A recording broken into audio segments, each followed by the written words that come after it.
is W5. I was afraid that I was gonna die. A crippling illness leads to a medical nightmare. People are dying, and they're treating it as a non-emergency. She couldn't talk, couldn't walk, couldn't eat. Do you think this is a mystery illness that has never been seen before? And A virus can spread like wildfire. where will the next deadly pandemic emerge? A pathogen that might kill 1 billion people. The real solution is to step away from factory farming. If we don't do anything, then it's very well likely that we'll have multiple outbreaks and pandemics to come. Here is Avery Haynes. Welcome to W5. For months, people in New Brunswick have been fearing the worst, a mystery brain disease centered in their province. But this week we've learned that the cases may be explainable. In a W5 investigation, Todd Battis reveals the missteps and the failures of the healthcare system.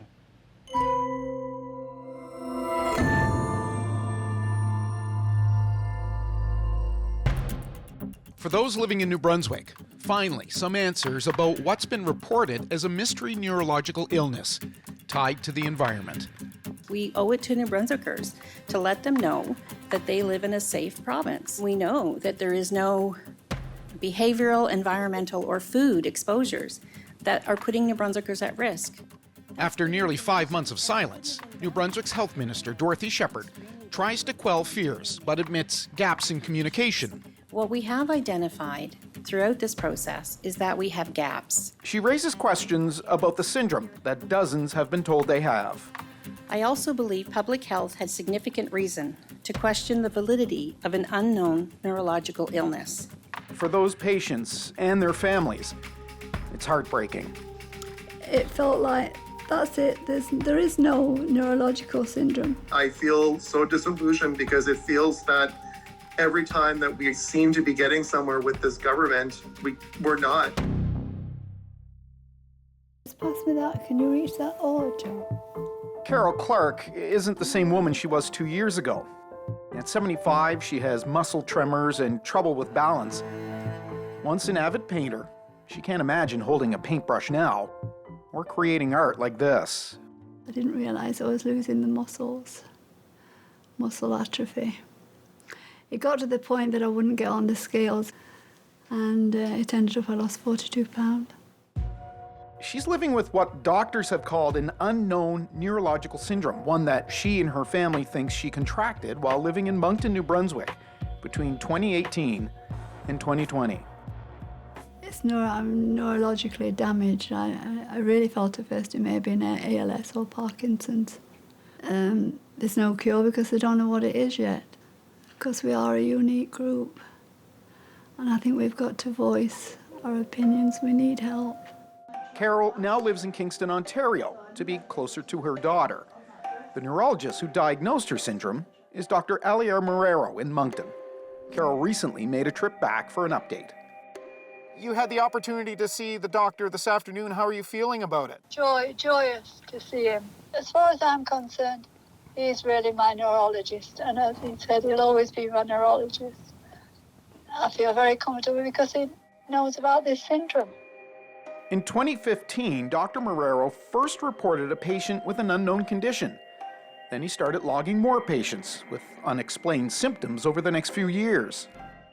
Discomfort, pain, numbness, they sometimes feel like insects crawling, and they become very anxious. And there's some personality changes, sometimes irritable. Almost every patient has a sleep disorder. Initial testing was done to determine if these symptoms pointed to a rare, fatal degenerative brain condition known as Creutzfeldt-Jakob disease, caused by proteins called prions that change shape within the brain. By March of 2021, a leaked New Brunswick government memo called on doctors to look out for it. Referrals came to Dr. Marrero, and most were from Moncton in the northeastern part of the province. I don't think by any means that we actually seen all the numbers that are really out there. I think we actually underestimated the cases. And how many have you seen? How many patients have been referred to you? In the clinic, we're following over 100 cases, maybe another 50 or so waiting. Officially, there are 48 cases in the cluster. 9 have died. All of them tested negative for CJD and known forms of human prion diseases. Dr. Marrero is still considering environmental factors or an entirely new prion. Something in the environment linked to those communities or our community here in Moncton too is causing this. The idea is this is neurotoxin or some type of prion-like protein that is evolving in that way, is showing that pattern. In the world where we are seeing pandemics, is that prions might be the next pandemics. Neurotoxins might be the next pandemic. The idea that this mystery syndrome came from something sinister lurking in the water has a lot of people in this region living in fear. It's kind of scary now with the water and everything, yes, with all this pollution and whatever's going on. Concern, I hope they figure it out. Concern for myself, I guess. It's definitely something that should be looked at, I think, for sure. Steve Ellis isn't sure how his father Roger got sick, but his dad spent his whole life living and working in Bathurst, New Brunswick. Steve lives about 6 hours away in Bridgewater, Nova Scotia. He told me about his father when I met him back in May.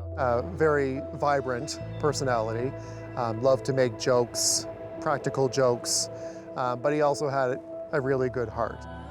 2 years ago, in May of 2019, Steve watched his mom and dad dance at their 40th wedding anniversary party. 4 weeks after that party, his father, then 61, collapsed. There was no signs prior to the weekend he collapsed, and he had a seizure at home the following day. So he went to the hospital, had multiple more focal seizures in the hospital, and within 2 to 3 weeks, he had descended into so many symptoms that the doctors felt he had CJD. Roger tested negative for CJD, and other tests didn't yield answers either. Seeing the frustration in doctors and neurologists and nurses' eyes throughout that entire time was unbelievable, and it felt like we were living in a nightmare. What's my name? Steve's still living in that nightmare. His dad Roger went into a care home in June of 2020, and at times doesn't even recognize Steve. He just went downhill so fast at the beginning. You know, the first 3 to 4 months, it was just nothing but rapid decline. And it puzzled the doctors, it puzzled the neurologists, it puzzled our family. We spoke 5 months ago. Your father wasn't in the group at that point. What's his status now? So not long after we met, he was confirmed as being in the cluster. Everything else that could be diagnosed was ruled out. Steve is now an advocate for his dad and other families tied to the mystery cluster. He started this virtual support group. Why did you start the Facebook group? I wanted to find the other families that were dealing with what we were dealing with. I wanted to find that support. Bonnie Vautour lives in Moncton. She joins Steve's group and talks to him often. Her mom, Sylvia, was in Marrero's group. She died this May at the age of 77. Tell me a bit about her. She sounds like quite a woman. Full of life, full of laughter, loved her grandkids, would do anything for her grandkids. She was very family-oriented. She's very athletic, loved playing sports, played baseball. When she was younger, she did a lot of stock car racing, a lot of crazy things. Take me back to when it all started. It all started about, I'd say, maybe 6 months before Christmas of last year. We just noticed some little things. We thought, with her memory, we thought maybe it was a little bit of dementia or Alzheimer's starting to kick in. She was referred to a neurologist, and they ran some tests, CAT scans and MRIs, and they thought she may have Creutzfeldt-Jakob disease. So they did a spinal tap, sent it to Ottawa to be tested, come back, wasn't Creutzfeldt-Jakob disease. So they did some more testing, and her neurologist, Dr. Marrero, said it was a confirmed case of this neurological mystery disease. And what did you think when you heard that term? It was scary. I had no idea. There was no cure for it at the time. How was Dr. Marrero to work with, and how was he with your Dr. mother? Marrero was, you couldn't ask for better. Bedside manners, very, very friendly, just super. You couldn't ask for a better neurologist. Bonnie's mom, Sylvia, declined rapidly. She showed first symptoms in July of 2020. By January, she needed care, and within a month, Sylvia was no longer responding. She couldn't talk, couldn't walk, couldn't eat. She passed away one day before Mother's Day. Bonnie wrote her mom's obituary for the local paper, but wasn't able to say what caused her death. We were told by Dr. Marrero, don't put in the obituary what she died from. Just died at the died peacefully at the Moncton Hospital. He didn't want that neurological disease No, mentioned. he did not want that neurological disease mentioned at all. Did he tell you why? He just said she's a confirmed case, but for now, until her autopsy results come back, just put died of natural causes. And that kind of really puzzled me and my brother too. She and her family have not been able to scatter her mom's ashes and say a final goodbye. And have you had a chance to see the autopsy results? Nope, Dr. Marrero said they would be in within 3 to 4 months, and it's been now over 5.5 months, and no signs of the autopsy reports. I have not heard from Dr. Marrero since maybe a week after Mom passed away. Sylvia's brain was sent to the University of Ottawa. Dr. Gerard Jansen is the neuropathologist who investigated 8 of those who died that were in the cluster. He spoke exclusively to W5 about his findings. We look at tissues from the brain and from muscle and peripheral nerves, spinal cord. I have done about 2,500, 3,000 autopsies. Can you give us a rundown of the type of findings or the findings that you detected? Yeah. 5 have what we call a dementia. Then we have a patient who has a brain tumor. We have a patient who has vascular dementia. And then there is a patient who has a different disease in the sense that there are no pathological abnormalities to that disease. Do you think this is a mystery illness that has never been seen before? No. I believe that, the truth has to come out. Coming up, We should have more information by now. families left in the dark as loved ones suffer. So many people live in fear in New Brunswick. When W5 continues.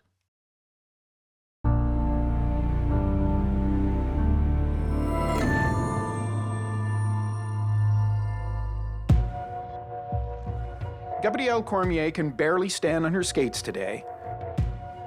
A stark contrast to 2018 when she was doing spins and jumps as a figure skater.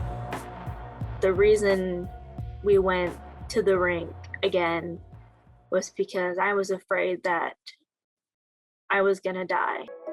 At age 20, Cormier is one of the youngest patients in the cluster living with the unknown neurological syndrome in New Brunswick. I can't read, which is a shame because I love to read. She's now at home with her family in Dalhousie, the northern edge of New Brunswick.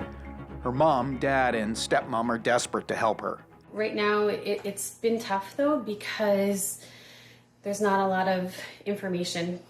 And so for those of us that are living this day to day with no information coming out, it can be really hard because you can feel alone.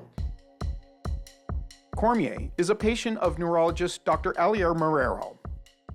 I thought that by now we would be doing more. And I maybe it's just out of my crying of my heart for these patients. Do more, and can you explain? Testing, and in the brains and also in the environment. Cormier was screened for a fatal degenerative brain condition known as Creutzfeldt-Jakob disease. So were dozens of others referred to Dr. Marrero between 2017 and 2021. They all tested negative, but still had unexplained neurological symptoms. The media started taking notice. Doctors in New Brunswick tonight are mystified by a neurological disease with a growing case count. By June 2021, the government responded to increased pressure. Health Minister Dorothy Shepherd announced a new oversight committee for the mystery neurological syndrome. Dr. Marrero was not included at the briefing. This investigation is larger than a single neurologist. I want to assure you that we will keep all lines of communication open, and when there is more information to share, the Department of Health and Public Health will eagerly share it with New Brunswickers. You're not working with the committee in any... I'm not being asked to. Obviously, if I would be collaborating in any way I can. Dr. Edward Hendricks, a physician with over 25 years' experience, was named co-chair of that committee. We don't know. Everything is on the table. We're going to look at every possibilities. Perhaps at some point we'll realize, well, all these diseases, when you look more in depth to them, are related to something which is already currently known. At that briefing, a reporter asked about the autopsies of those who had already died from the mystery disease. But can you tell us, what did investigators see in those autopsies? For now, we don't have the answer to that. We don't have the result of the autopsy. And if there's something shown with the result that we think it's related to something, it's going to be shared with the public at that time. Have you been able to see the results of the autopsies that were performed on those who have passed away? I have seen some results, and I would not like to comment on them. Yeah. But the problem is that they were reviewing their autopsies, so I don't know exactly what is happening. So there's further work to be done on those sprains, on those samples. And that is my gut feeling as a scientist and as a physician, that we will find something. Dr. Gerard Jansen is the neuropathologist who investigated the brains of the deceased and wrote the reports. So when would you have first alerted them to your findings? Well, that went as the cases came, right? So the first case was mid-2020, and then as patients passed away and the testing was being done and completed, then reports went out. Where'd your reports go? The reports went to the CJD surveillance, to the doctors involved in the care of these patients. The reports should be available to the families through these doctors. And further, the reports also have been asked by the Committee of Oversight and by Public Health New Brunswick. Jansen found no mystery in the neuropathologies, all normal brain diseases. He sent this email to Oversight Committee co-chair Dr. Edward Hendricks on August 18th. What is found in these cases does not point to a prion disease, or CJD. It is also not a novel disease. Then, on August 31st, Dr. Jansen presented these findings to the 9-person committee via video. For 2 months, nothing was said. An emotional summer for Bonnie Vautour, whose mom died in May. Her brain was investigated by Dr. Jansen. You've told me in the past that something's troubling you about all of this. Yeah, there's just something in the back of my mind. I just feel I don't know if something's being covered up or it's just, I don't know, there's just something that just doesn't add up. Jansen's findings hadn't been shared with Bonnie or with other patients or families tied to the cluster. The strength of our field is truth-telling. Therefore, I think it is important that this comes forward because so many people live in fear in New Brunswick. And that is actually our work, is to give a diagnosis with as much certainty as we can. And to also say what is not there if we don't find something. And this will be difficult for them, no doubt. I'm not saying that people do not suffer or there is no disease. Absolutely not. These people, all these 8 people had a disease. It is just that misclassifying them as having a new mysterious disease was not right. Of course, I cannot say anything about the other people in a cluster. I haven't examined them. Jansen shared his results for his peers to review in early October. It was only then that New Brunswick's health minister updated the public, promising more investigation into the illnesses and what might be causing them. The clock has not stopped on our work. The Oversight Committee has committed to completing its work as expeditiously as possible, and I look forward to receiving it and sharing it with the families and the public in the early new year. So is this still an unknown neurological syndrome? It's a potential unknown neurological syndrome, and we need for our specialists to tell us if we're dealing with an unknown or if they have alternative diagnosis. Okay, everybody, thank you very much for taking the time. I know we wanted to hear from the patients and families we had met and reached out to them in a video call just after the briefing. I'd like to start off by getting your reaction to what you heard at the news conference today from Fredericton. I've only got one word, and it's discouraged. The fact that they're making us wait until early next year for them to finish their work is inexcusable. We spoke with the neuropathologist who did the brain investigations, and he shared that in August with the oversight committee. They had this information since August, and they're only now speaking about it because it got published on a website and media got their hands on it. I would have enjoyed hearing a few hypotheses today. Like, yes, some people might have this, some people might have this, but there's none of that. There's no plan going forward except let's continue what we're doing. And that's very, very, I'm very frustrated about that. But the meeting today was it was discouraging. Marilyn, I couldn't help but notice that you're emotional. I'm just tired. It's just a lot. We all have a voice, and we have to do what we can to get it out there about this syndrome. We have to keep on. Maybe soon, Bonnie can lay her mom to rest and find peace. Where would you like to spread your mother's ashes? At a ball field. She loved ball. Yeah, I think she'd be quite happy. I mean, Mom's gone, she's not coming back. But for the other family members that do have loved ones that are going through this, find a cure for it.